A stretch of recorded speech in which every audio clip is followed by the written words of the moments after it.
हिमल की म्यूजिक आपका हार्दिक स्वागत करता है।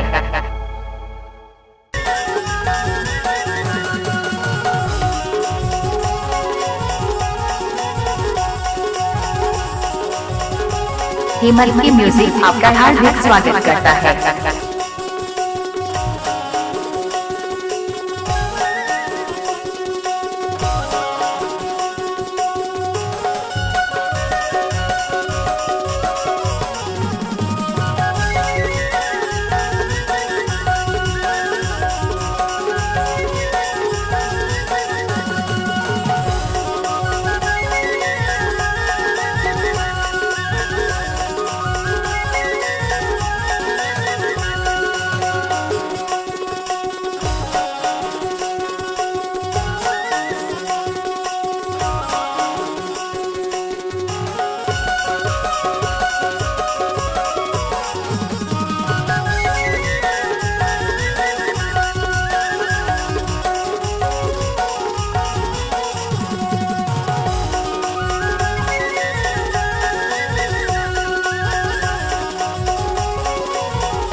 अब का फरमाइशी है तेरा बताओ ना माया वाले बतावा।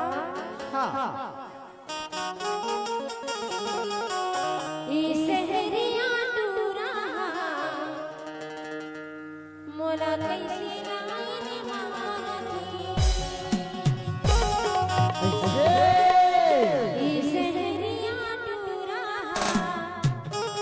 मोला कैसे लाने मारती।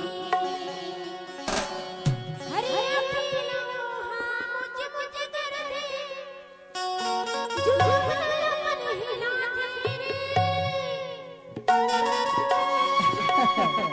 हरे अपना मुझे मुझे कर दे जुल्म मन हिला दे रे। मोला कैसे लाइन मारती। इस हरिया डूरा कैसे लाइन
डीजे बिल्कुल साउंड करौंदी।